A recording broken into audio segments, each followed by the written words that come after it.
नमस्कार साथियों, स्वागत है आपका गोल्डी ऑनलाइन क्लासेज में। आज हम लोग बिहार का जो प्राचीन इतिहास पढ़ रहे थे उसको हम लोग नेक्स्ट सीरीज आज पढ़ेंगे।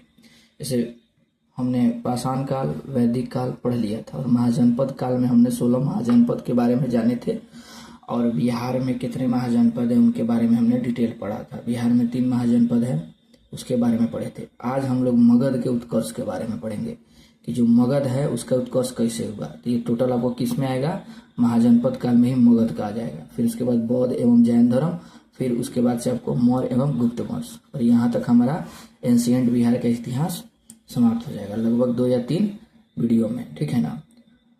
और ये हमारा टीआरई 3 टीआरई 4 से एकदम संबंधित वीडियो होगा। टीआरई 3 में इसमें लगभग आज के सीरीज में 2 या 3 प्रश्न बताएंगे जो 9th 10th का जो होता है ना, 9th 10th का जो एसएसटी का एग्जाम हुआ था तो 40 नंबर का जो हिस्ट्री पूछा गया था उसमें से पूछा हुआ प्रश्न हम आपको इस वीडियो में दिखाएंगे कि कहाँ से ये प्रश्न पूछा हुआ है।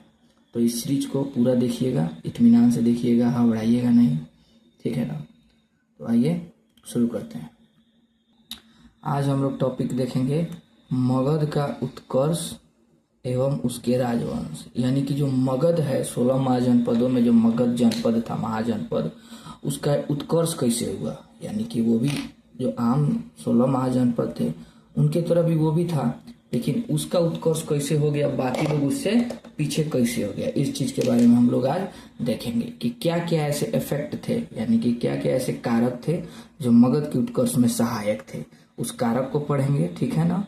और कुछ शासक भी, देखिए किसी भी देश का या वंश के डेवलपमेंट में वो उसके राजा का बहुत ज़्यादा योगदान होता है।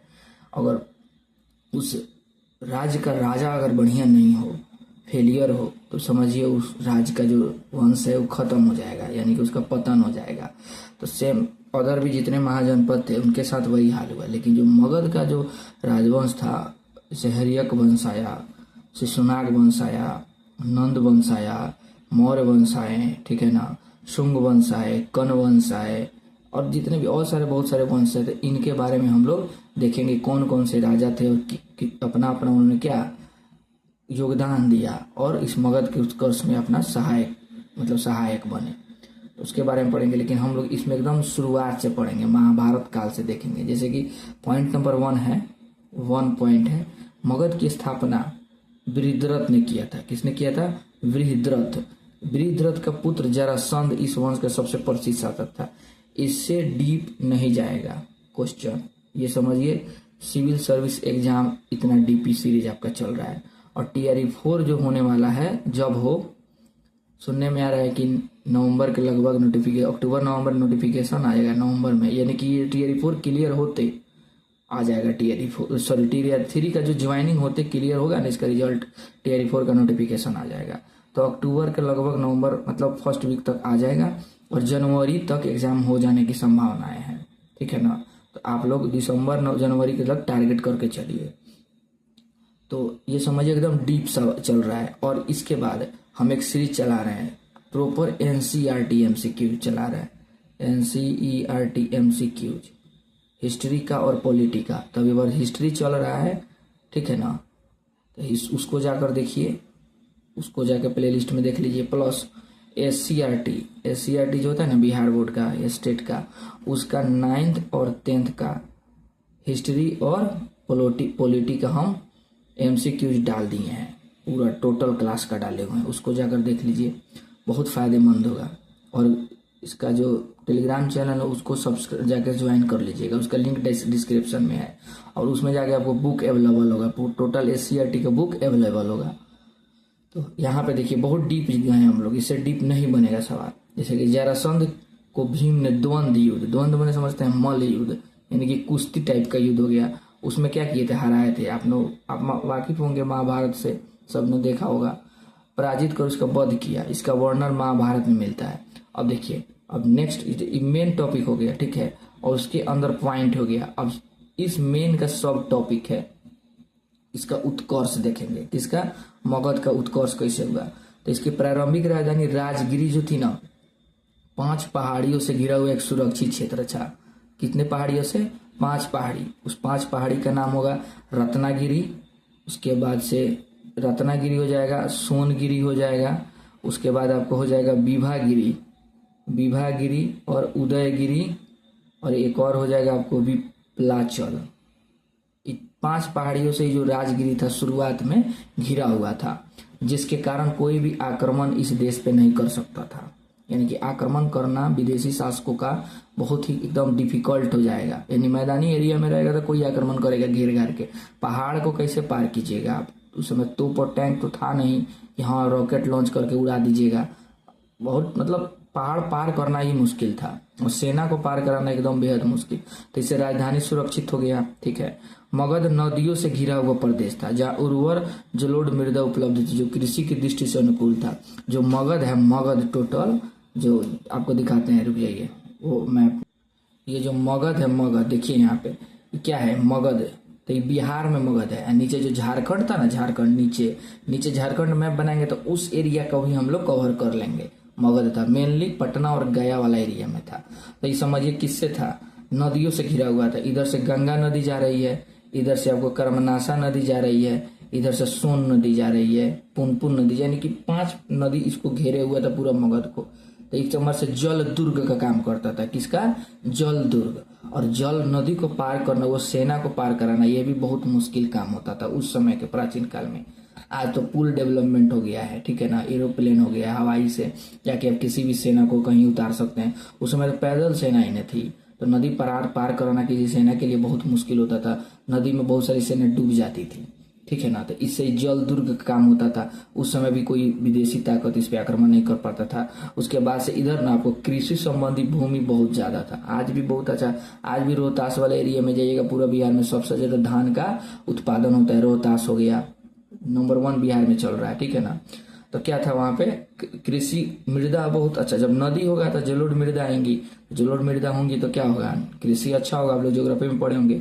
जब कृषि होगा, कृषि ज्यादा होगा तो समझिए अनाज ज्यादा उपजेगा। जब अनाज ज्यादा उपजेगा तो अधिशेष अधिक होगा। अधिशेष माने यानी कि अनाज जरूरत से ज्यादा, यानी कि जरूरत आपका पूरा हो जाए, उसके बाद अनाज उपज जाए, तो उसको अधिशेष बोलते हैं। तो आप एकदम धनवान कहलाएंगे। उस समय अनाज है ना, टैक्स था, बार्टर सिस्टम था, मतलब बार्टर सिस्टम वस्तु विनिमय प्रणाली था, और कहीं कहीं मुद्रा का भी हल्का हल्का प्रचलन शुरू हुआ था उस समय। तो उस समय क्या होता था, अनाज गवर्नमेंट टैक्स के रूप में ले लेता था। अब ज्यादा गवर्नमेंट को टैक्स मिलेगा तो समझिए सेना मजबूत होगा, देश डेवलपमेंट होगा, जो आज भी है। आज व्यापार ज्यादा होगा तो देश है ना मजबूत होगा। तो वो हम लोग मेन हम लोग कारण पढ़ रहे हैं, ठीक है ना, मगध के उत्कर्ष के कारण। उसके बाद मगध ही हम लोग में पढ़ेंगे। मेन ज्यादा मगध इंपॉर्टेंट था बिहार के लिए। आपको वजी महाजनपद और अंग महाजनपद हम फर्स्ट वीडियो हम डाल दिए, उसको देख लीजिएगा। मगध में नदियों का जाल के कारण सिंचाई एवं यातायात की सुविधाएं उपलब्ध थी। यानी कि यातायात माने नदी से ही ज्यादा यातायात किया जाता था। और सिंचाई, जल है तो सिंचाई का एक जाल बनेगा। जब सिंचाई ज्यादा होगी तो समझिए अनाज ज्यादा उपजेगा। उसके बाद जैसे कि मगध के अंतर्गत छोटा नागपुर क्षेत्र खनिज संसाधन, वनों की लकड़ी एवं ताकतवर हाथियों से परिपूर्ण था। जो छोटा नागपुर का अभी भी एरिया झारखंड में, वहाँ खनिज संसाधन सब झारखंड में चला गया है। वन अभी भी वन बहुत बढ़िया वहाँ डेवलपमेंट है झारखंड में। और हाथी उस समय बहुत हुआ करते थे, ताकतवर हाथी, ठीक है ना। 500 हाथी अब क्या उपहार में सेल्यूकस को दिया था, कौन, सिकंदर, चंद्रगुप्त मौर्य दिया था, ठीक है। देख लीजिए कितना डेवलपमेंट था। उसके बाद बृहद्रथ वंश का अंतिम शासक कौन था, रिपुंजय था, ठीक है। बृहद्रथ के जो था ना फर्स्ट में, उसका अंतिम वंश, मतलब इसका लिखित आपको प्रमाण कहीं आपको नहीं मिलेगा। ये सब महाभारत काल से इसको मिलता है। लिखित आपको हर्यक वंश मिलेगा, जो आगे हम लोग पढ़ेंगे। हर्यक वंश होता ना, बिंबिसार हो गया, अजात शत्रु हो गया, उदयन हो गया, तो उसका मिलेगा। तो हम मेनली जानेंगे कि बृहद्रथ वंश का अंतिम शासक कौन था, रिपुंजय था, ठीक है ना। इसके बाद आया हर्यक वंश आया। तो आइए हम लोग नेक्स्ट देखते हैं। इतना में आपको कोई डाउट हुआ हो तो आप कमेंट में पूछ सकते हैं। और हम लोग अब नेक्स्ट वंश पढ़ेंगे, हर्यक वंश। इसको टाइटल दे दीजिएगा ऊपर हेडिंग, हर्यक वंश। और हर्यक वंश जो था उसमें हम लोग पढ़ेंगे बिंबिसार के बारे में पढ़ेंगे, ठीक है। 2 सार हुआ लो भारतीय प्राचीन इतिहास में। कितने सार हुए, 2 सार हुए। कितने सार हुए, 2 सार। एक हो जाएंगे आपको बिंबी और एक हो जाएंगे बिंदु। ये हो जाएंगे बिंबिसार और ये हो जाएंगे बिंदुसार। तो बिंबिसार हो जाएगा हर्यक वंश के संस्थापक हो जाएंगे, और बिंदुसार हो जाएंगे आपको चंद्रगुप्त मौर्य के बेटा हो जाएंगे, यानी कि अशोक के पापा जी हो जाएंगे। कौन? बिंदुसार हो जाएंगे। तो इतिहास में कोई पूछेगा आपसे कितने सार हुए लोग, तो 2 सार हुए, एक बिंबिसार और एक बिंदुसार हुए, बस इसी में तो कंफ्यूज होता है। चलिए, इनका हर्यक वंश का काल था आपको 544 से 412 ईसा पूर्व, यानी कि BC, बिफोर क्राइस्ट, ईसा के जन्म से पहले। और बिंबिसार का काल 544 से 492, यानी कि घटते हुए दिखाता है ईसा पूर्व में। आप लोग जानते होंगे इस चीज को।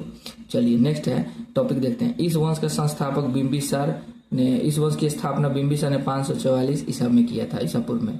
बिंबिसार को मगध का वास्तविक संस्थापक कहा जाता है। क्वेश्चन अगर बन जाता है कि मगध का वास्तविक संस्थापक किसे माना जाता है, ऑप्शन में दे दे बिंबिसार, बृहद्रथ दे दे, रिपुंजय दे दे, जरासंध दे दे, अजातशत्रु दे दे, इत्यादि का नाम दे देना, तो आप किसको मानिएगा? बिंबिसार को ही मानिएगा, क्या कि इसका लिखित प्रमाण आपको मिलता है, ठीक है। उसका तो महाभारत काल में मिलता है। चलिए, बिंबिसार ने विवाह नीति अपनाया। क्या नीति आया? विवाह नीति। साम्राज्य विस्तार को प्रश्रय दिया था, यानी कि इसने अपने साम्राज्य विस्तार का प्रश्रय किस नीति को दिया था? तो विवाह नीति को दिया था। उसकी पहली पत्नी जो कौशल देवी थी, कौशल की राजकुमारी थी, कौशल श्रावस्ती है ना, उसी की राजकुमारी थी। इस विवाह से उसे प्रसेनजीत जो थे ना, उसके ही राजा थे, अंगुलीमाल डाकू नाम वाला जो एरिया था उसी में था। इस विवाह से उसे दहेज या उपहार में क्या मिला? काशी का क्षेत्रफल। आप देखिए दहेज बंद हो रहा है, देख लिए दहेज उस समय से लोग लेते देते आ रहा है, लेकिन वो लोग अमीर राजा महाराजा के लिए था, गरीब लोगों के लिए दहेज नहीं था। और इसको ना आज एकदम बहुत ही बेकार प्रथा माना जा रहा है, एकदम निचला से निचला पीढ़ी में भी दहेज आ गया है। कह रहा है ना उपहार, यानी कि उपहार जब जबरदस्ती का रूप ले लेना उसको दहेज बोलते हैं। जो उपहार है, अगर आप शादी ब्याह हो रहा है, अगर लड़की के माता पिता अपने मन से दे रहे हैं, जो उनको इच्छा श्रद्धा है, तो उपहार हो गया, दहेज नहीं होगा, ठीक है। अगर लड़का वाला पक्ष जबरदस्ती दबाव देकर डिमांड कर रहा है, डिमांड एंड सप्लाई, तो उपहार क्या हो जाएगा? दहेज का रूप हो जाएगा, जो आपका उत्तर वैदिक काल में एकदम प्रचंड रूप ले लिया था दहेज, ठीक है ना। उत्तर वैदिक पहले क्या था? आपको उपहार था, यानी कि अपना मन से, हाँ बेटी मेरी जा रही है तो तनी सामान उमान दे देवल जाओ का, कि बेटी हमारे खुश रही। कोई माता पिता दे देगा कि हाँ बेटी जा रही है घर छोड़ के, मतलब उस समय परंपरा के अनुसार, तो हम तनी कुछ सामान दे देते हैं, खुश रही बेटी, गाड़ी, मतलब जो भी है। लेकिन समय के अनुसार इस चीज को लोग जबरदस्ती अपनाने लगा, यानी कि हमरा चाही तो चाही, तो इसका जैसे विकराल रूप ले लिया। देख रहे हैं जो आपके सामने है, बिहार हो गया, अदर सब जगह इस चीज का है। चलिए, दूसरी पत्नी चेलहना या चेलना थी। चेहलना लिच्छवी के राजा चेटक की पुत्री थी। किसकी पुत्री थी? लिच्छवी। पहले का किसका था? कौशल देश का, दूसरा लिच्छवी का। और देखिए तीसरी पत्नी क्षेमाची, वो पंजाब के मद्र की राजकुमारी थी, ठीक है, यानी कि पंजाब में ब्याह किया, लिच्छवी में भी शादी किया, और आपको कहाँ ब्याह किया? और आपको ब्याह किया काशी में भी, कौशल देश में जाके शादी किया। आज के युग में 3 आप शादी कर सकते हैं? नहीं कर सकते, एगो झेले ही हालत खराब हो जाए सब के, 3 गो है। तो लोग राजा महाराजा होता था उस समय, महिला की स्थिति को और दबाया गया, महिला का केवल, अच्छा एक महिला, इन लोग की पत्नी के बारे में कोई चर्चा है? जल्दी अशोक की पत्नी के बारे में चर्चा कहीं कहीं मिलेगा, करुआखी का, लेकिन और लोग का नहीं मिलेगा। इन लोग काम तो घर में रहिए और घर दुआर वार कीजिए, बस यही चीज था। चलिए, बिंबिसार ने अवंती के शासक चंड प्रदोत के साथ कैसी की मित्रता संबंध बनाया था। अवंती जो था मध्य प्रदेश में है। अच्छा, बिंबिसार ने चंड प्रदोत के उपचार के लिए अपने राजवैद्य जीवक के भेजा था। ये क्वेश्चन बनेगा, बिंबिसार ने किस देश के, मतलब किस महाजनपद के राजा के उपचार के लिए राजवैद्य भेजा था? तो हो जाएगा चंड प्रदोत। एक क्वेश्चन, बिंबिसार ने अवंती के राजा के उपचार के लिए किस राजवैद्य को भेजा था? तो जीवक को भेजा था। 2 क्वेश्चन बन गए यहाँ पे, ठीक है। बिंबिसार की हत्या, ये सब क्वेश्चन नहीं पूछता है। 492 ईसा पूर्व में उसके पुत्र अजातशत्रु ने किया, ये सब आसान सवाल नहीं पूछेगा। चलिए नेक्स्ट है अजातशत्रु, इनके पुत्र। देखिए उस समय ना महाभारत खत्म हुआ था उससे पहले, और राक्षस सब धीरे धीरे खत्म हो रहा था। अभी अब ना खत्म हो गया सब, एकदम बहुत खतरनाक राक्षस, सब राक्षस है ना अपने बाप को मार दिया ही। देखिए अजातशत्रु बिंबिसार के बाद हिरण्यक वंश का शासक बना। उसका वास्तविक नाम कुणिक था। इसको आप लोग हाईलाइट कीजिएगा कि पूछ देगा निम्नलिखित में से किस शासक का नाम कुणिक था? किसका था? अजातशत्रु का था, ठीक है ना। उसके बाद पूछेगा किस वंश के राजा का नाम कुणिक था? तो हर्यक वंश के राजा के नाम कुणिक था। इसका क्रमांक कितना था राजा के क्रम में? तो दूसरा था। सब इस तरह घुमा घुमा के प्रश्न बनाएगा। चलिए, बिंबिसार एवं कौशल देवी की मृत्यु के बाद, यानी कि बिंबिसार जो था और कौशल देवी जो थी पहली पत्नी, मृत्यु के बाद कौशल के राजा प्रसेनजीत ने काशी वापस ले लिया। अब बताइए, कौशल देश की मतलब कौशल देश से जब शादी किए थे कौशली से बिंबिसार, तो दहेज में काशी दिए थे। अब बताइए, उसके दामाद को कोई मार देगा तो बताइए वो अच्छा रहेगा? प्रसेनजीत के दामादे न थे या जब बिंबिसार, तो उसको मार दिया अजातशत्रु, तो अपन वापस ले लिए काशी कि भाई हमारे दामाद के मरल तो राक्षस न भैल अपने बाप के मार दिला तो हम जन दिले बनी हमारे दे दो, देखिए मार हो जाएगा, युद्ध हो जाएगा अभी। जिस कारण प्रसेनजीत का संघर्ष अजातशत्रु से हुआ। ठीक है, अंततः अजातशत्रु ने प्रसेनजीत को पराजित कर क्या किया? काशी पर अधिकार कर लिया। और यही अजातशत्रु था उस समय। आप लोग फिल्म देखे हैं बाहुबली, तो उसमें 2 हथियार है, एगो तीर चलाने वाला जो था, एगो बुलेट रथ पे जो था गोली के जैसे तीर निकलता था, आगे पास आगे तलवार वाला चौकर टाइप का तलवार दिया था जो एकदम शत्रु को काटते जाता था, वो हथियार, उसका नाम था रथमूसल। क्या था? रथमूसल। ठीक है, उसके बाद एक और था महाशिलाकंटक। ठीक है ना, ये हथियार डेवलप कर लिया था। ठीक है, लेकिन इसका यूज किया था इसको जीतने के लिए, प्लस इसी को जीतने के लिए इसने इस दोनों हथियार का क्या किया था? यूज किया था। सोचिए, वो कोई डेवलप नहीं किया था। आज कैसे अमेरिका है एक से एक हथियार बना रहा है, परमाणु बम बना के फर्स्ट जापान को नेस्तनाबूद कर दिया। उस समय सोचा था कोई परमाणु बम कितना खतरनाक होगा? तो अभी के वर्तमान में जैसे अमेरिका भाग रहा है ना, उस समय मगध भाग रहा था। अब समझ जाइए, इसी से आप अंदाजा लगा लीजिए, आपको समझ में आ गया होगा अमेरिका हर क्षेत्र में डेवलपमेंट है कि नहीं। वैसे ही उस समय मगध डेवलपमेंट था। बताइए, आपको प्रसेनजीत हार गए। ऐसा नहीं है कि कौशल देश कमजोर था, ये भी था, लेकिन हद्दू हथियार देखबे नहीं किया था। हाथी था इनके पास बहुत ज्यादा, हाथी तो एकदम खतरनाक था, घोड़ा लोग के सूंड में उठा के फेंक देता था सलोपेट के युद्ध में, समझ रहे हैं ना। उसके बाद रथ लोग को कूच देता था, सेना लोग को, तो हाथी को कैसे मार पाइएगा आप जल्दी युद्ध में, बहुत मुश्किल होता था मारना। बाद में अजातशत्रु का विवाह प्रसेनजीत की पुत्री वाजिरा से हो गया, मामला सलट गया, बियाह हो गया, मामला सलट गया, इसको भी दामाद बना लिया सब। अजातशत्रु ने वज्जी संघ एवं मल्लों को पराजित किया। देखिए, वज्जी संघ को हराने में क्या किया था? रथमूसल और महाशिलाकंटक का भी यूज किया था।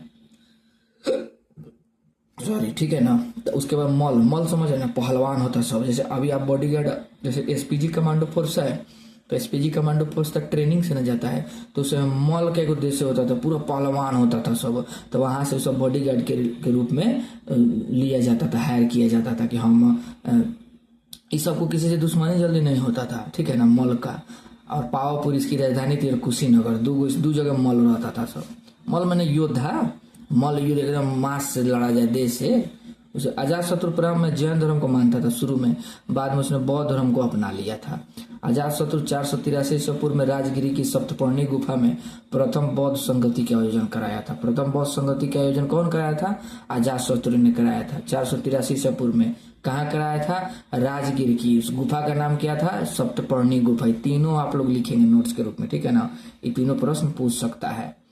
चलिए आगे अब हम लोग उदयन के बारे में देखेंगे। चलिए अब उदयन है, एक उदयन था, ठीक है। आई उदयन है, उदयन नहीं। दो गो राजा उदय से हुआ, एक उदयन और एक उदयन। तो ये उदयन जो होगा ना, ये था आपको हर्यक वंश का राजा, ध्यान दीजिएगा। सिंहली अनुश्रुति के अनुसार, सिंहली माने श्रीलंका, 460 ईसा पूर्व में उदयन ने अपने पिता अजातशत्रु की हत्या कर दी। आ जाएगा क्वेश्चन, किसके अनुसार उदयन ने अपने पिता अजातशत्रु की हत्या कर दी? सिंहली अनुश्रुति। कब? 460। अब देख रहे हैं डेटा भी थियरी 3 में डेट भी पूछ रहा है, कितना महीने रहा था, ठीक है ना, कब उसका राज्याभिषेक हुआ था हर्षवर्धन का, पूछ रहा है। डेटा भी अभी बीपीएससी पूछ रहा है, तो डेट भी हम लोग लगभग याद करेंगे। उदयन या उदयन है, ठीक है ना। उदयन था, वो ने अपनी राजधानी राजगिरी से कहाँ बनाया? पाटलिपुत्र बनाया। ध्यान दीजिएगा, इन्होंने नहीं बनाया, इन्होंने बनाया। कहाँ स्थापित किया था पटना को? पाटलिपुत्र। गंगा, सोन एवं गंडक के संगम तट पे। आप लोग गए होंगे, अभी पटना जाते होंगे तो देखिएगा, हाजीपुर से गंडक नदी किनारे हाजीपुर बसा हुआ है। इधर से आएगा गंगा नदी और इधर से सोन नदी, उसी संगम पे पटना है अभी। तो वहीं पे क्या हुआ था? राजगिरी से वहाँ पाटलिपुत्र लेगा। पहले राजगिरी किधर था? आजकल नालंदा में राजगीर है, वहां था। नालंदा नीचे है पटना से, ठीक है ना। मैप में रुके दिखाते हैं। देखिए हमारे सामने में बिहार का नक्शा है, ठीक है ना। तो यहाँ पे पटना है, यहाँ पे क्या है, पटना है, हाई एरिया में पटना है, पाटलिपुत्र इतने में था। लेकिन जो राजगिरी था ना, हाई एरिया में था राजगिरी। इस एरिया में था, इस गिरी में राजगिरी या राजगीर था, ठीक है ना। तो नालंदा में ही आज भी राजगीर पड़ता है। और ये गया, इस सब एरिया मगध में पड़ता था, इस टोटल एरिया मगध में पड़ता था। तो यहाँ से हटा के और यहाँ कौन लेके गए, उदयन लेके गए राजधानी बनाने, ठीक है ना। आई किस नदी के संगम पर, इधर से गंडक नदी, इधर से गंगा नदी और इधर से सोन नदी, तीनों नदी के संगम पर यह पटना बसा है, ठीक है ना। और वहीं पे अपना राजधानी ले गए। कहाँ से यहाँ लेके गए, ठीक है ना। यहाँ पे ट्रेड मार्ग यानी कि जल मार्ग से, यहाँ गंगा नदी से कलकत्ता, वेस्ट बंगाल, ताम्रलिप्ति उधर था, उधर से व्यापार होता था यहाँ तक। और ये चल जाएगा आपको कहाँ, आपको संगम में प्रयागराज चल जाएगा, वहाँ यमुना नदी। और यमुना नदी उधर दिल्ली और से भी लोग व्यापारी समुद्र मैंने नाव से आता था व्यापार करने। देखिए स्थल मार्ग उतना सुरक्षित नहीं था, लुटेरे डकैतों के बहुत सारा लूट काट उधर होता था। स्थल मार्ग सुरक्षित नहीं था, जल मार्ग से ही लोग ज्यादा व्यापार करने की कोशिश करता था। जल मार्ग में सबको नाव थोड़ी उपलब्ध होगा, गिना चुना आदमी के पास नाव होता था, कॉस्टली भी होता था उस समय। स्थल मार्ग पे तो पैदल कोई घूम सकता है। इधर से मान लीजिए स्थल मार्ग से यहाँ ना हमको पटना व्यापार करने आना है, ठीक है। और यहाँ बक्सर से चलिएगा, यहाँ जाइएगा बक्सर से, तो स्थलवा में कोनो धो के पटक के छीन छान लेगा आपसे। और वहीं सीधे नाव पे बैठिए, हायर कीजिए, पहुंच जाइए। नाव में कौन जल्दी छीनेगा आपसे जाके। इसीलिए ज्यादा जल मार्ग का लोग यूज करता था और इसके लिए एकदम हब था। यहाँ कौन जाएगा व्यापार करने, खाली पहाड़ी से घिरल था राजधानी। और यहाँ क्या था, आपको नदी के किनारे था और व्यापार ट्रेड ज्यादा होता था। तब ट्रेड ज्यादा होगा जिस कंट्री का, समझिए ज्यादा डेवलप होगा। इसी के परपक्ष में लेके हमें लगता है कि वो उन्होंने पाटलिपुत्र राजधानी ले गए, ठीक है ना। चलिए इतना हम लोग देख लिए। पाटलिपुत्र किस गंगा, सोन और गंडक नदी के तट पर ले गए थे। उसके बाद उदयन के 3 पुत्र हुए, अनिरुद्ध, मुंडक और नागदशक, ठीक 3 को पुत्र हुए। तो नागदशक इस वंश का अंतिम शासक था, याद कीजिएगा, अंतिम शासक ही पूछता है ज्यादा। हर्यक वंश का अंतिम शासक कौन था, नागदशक था। हर्यक वंश के प्रथम शासक कौन हुए, बिंबिसार, ठीक है।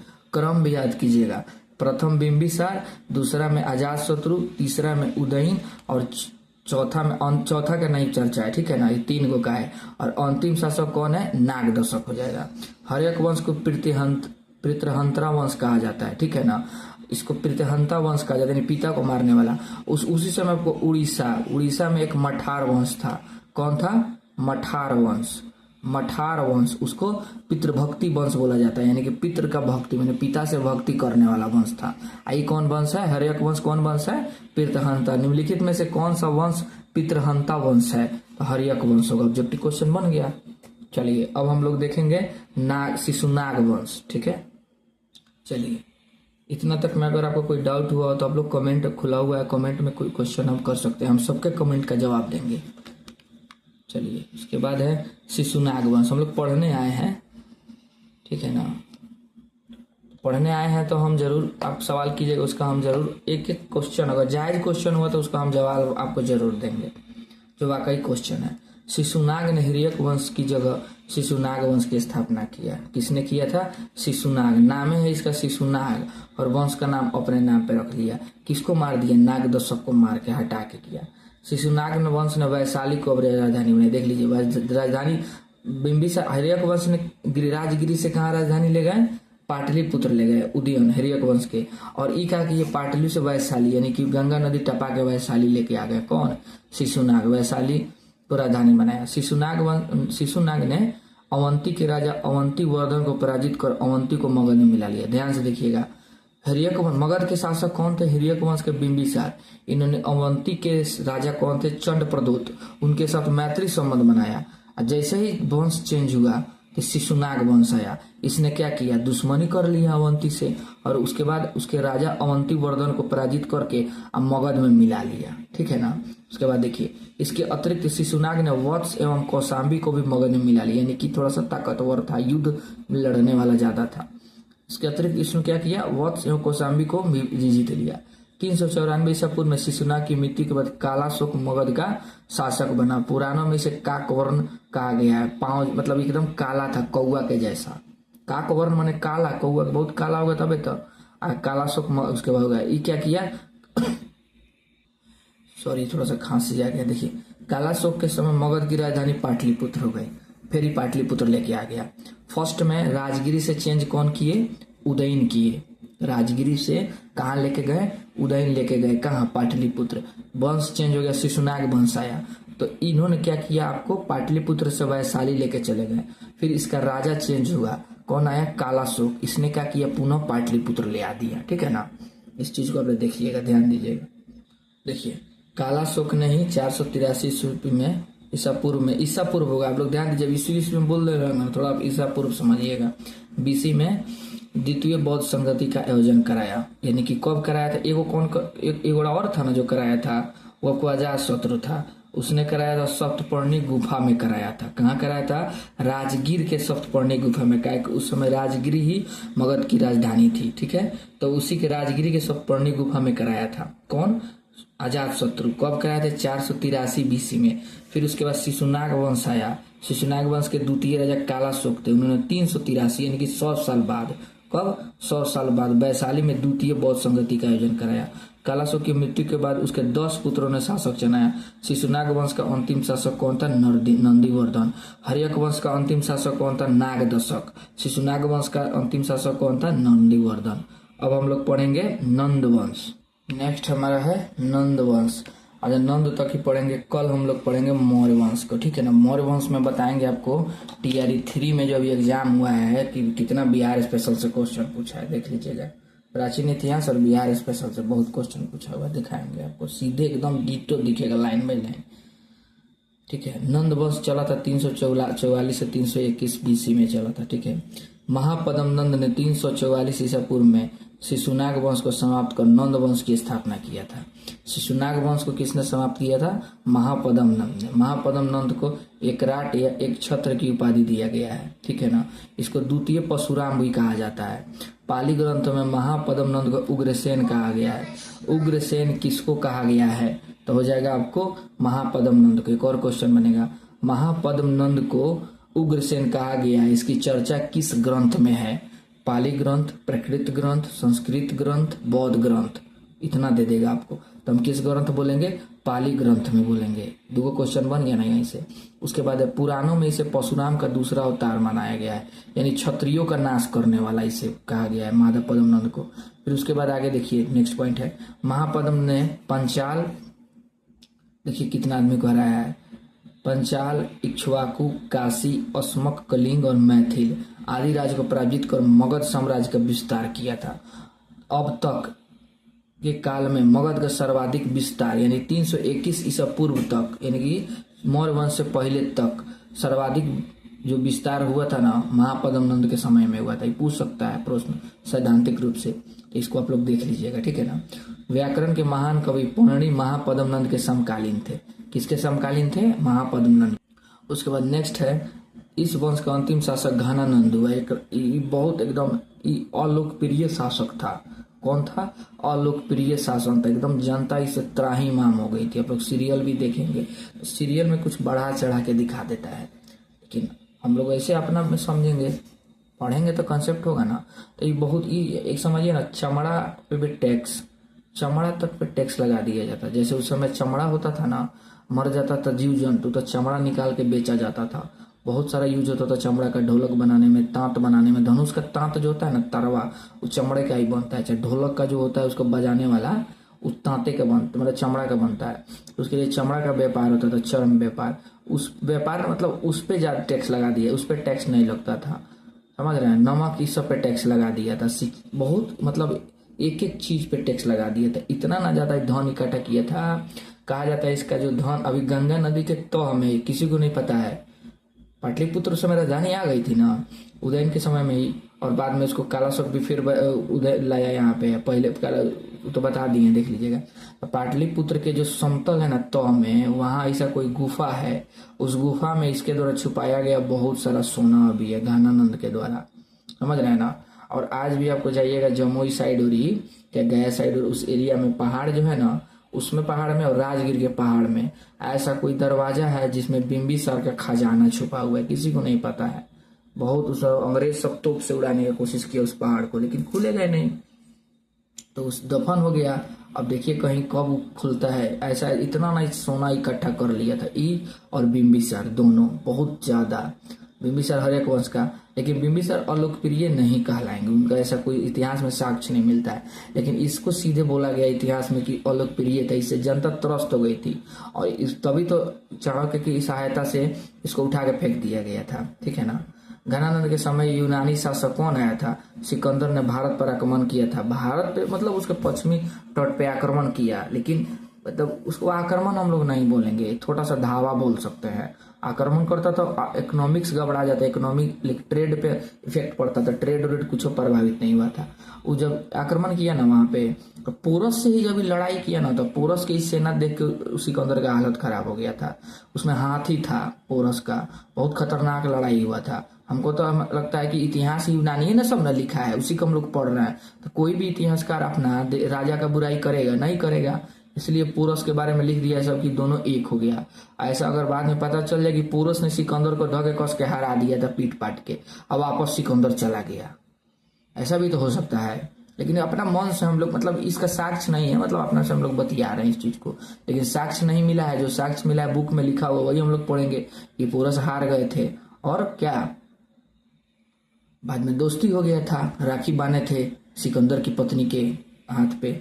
सिकंदर की पत्नी राखी बांधी थी इनको, पोरस को भाई बहन बनाई थी, और वापस वो चला गया। उसी युद्ध में हाथी देख लिया था, बहुत सारा हाथी, और सोचा कि जब इसका एक छोटा सा प्रांत का राजा इतना ताकतवर है, तो समझिए उधर जो घनानंद बैठा हुआ है उसके पास तो विशाल सेना है, वो कैसे पराजित हो सकता है, उसको हम लोग कैसे पराजित करेंगे। तो वापस वो रिटर्न होके चला गया था। तो जब इधर पश्चिम उत्तर एरिया पे जब आक्रमण हो रहा था ना, तो उस समय वहां के तक्षशिला के आचार्य थे चाणक्य, वो आए यहाँ पे, इससे हेल्प मांगे, ठीक है ना। अब बोले कि चलिए आप लोग, आप मतलब ताकतवर से जाके ना हेल्प मांगा जाएगा, तो ये नहीं एक्सेप्ट किया, ऊपर से उनको अपमानित करके दरबार से निकाल के वापस भेज दिया। और ये बोले थे कि उसी समय प्रण लिए थे कि जब तक तुमको हम तख्त से उठा अखाड़ के नहीं फेंक देंगे तब तक हम अपना शिखा नहीं बांधेंगे, और जब तक उसको नहीं सिंहासन से उखाड़ के फेंके, किसको, घनानंद को, तब तक वो अपना चोटी सीखा नहीं माने थे चाणक्य। सब कहानी है, ठीक है ना, लेकिन कहानी इतिहास कहानी है ना है। नंदवंश आर्थिक एवं सैन्य रूप से काफी संपन्न था, देख लीजिए। इसको डेवलपमेंट कौन कर दिए थे? महापद्म नंद। कितना राज्य को जीत लिए थे, कितना राज्य को जीते थे, समझिए। सब तो टैक्स मिल ही रहा होगा, प्लस सबका सेना भी मिल रहा होगा, तो सैनिक भी ज्यादा हो गया इसके पास, और आर्थिक यानी कि टैक्स भी ज्यादा कलेक्ट हो गया, इससे सब में घमंड बढ़ गया इस सबको।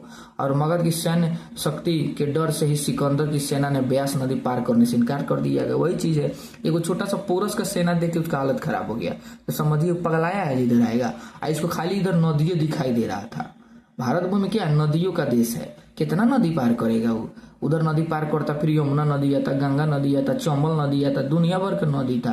इतना ना छोटा छोटा राजा थे कि हराते इसका हालत खराब हो जाता, तब ना आता वहां पे। तो वही हाल है। उधर जो हरा रहा था उसको, लेकिन कहा जाता है ना, जितना यूनानी लोग अपना देश के बारे में पढ़ा था ना, उतना टोटल वो लोग जीत लिया था, ठीक है ना। चलिए, ब्यास नदी पार नहीं किया। उसके बाद घनानंद ने अपने दरबार में विद्वान ब्राह्मण चाणक्य का अपमान किया था। चाणक्य ने चंद्रगुप्त मौर्य की सहायता से इसकी हत्या करवा दी, और इसके पतन के बाद मौर्य ने, चंद्रगुप्त मौर्य ने मौर्य वंश की स्थापना की। तो यहाँ तक हमारा क्लियर हो गया। कल हम लोग पढ़ेंगे मौर्य वंश। ये आपको महाजनपद काल का ही टॉपिक चल रहा है, ठीक है ना। महाजनपद काल फर्स्ट में दिखाए थे, उसका ही चल रहा है, आपको मौर्य वंश चल रहा है। नेक्स्ट हम लोग क्या पढ़ेंगे? मौर्य वंश।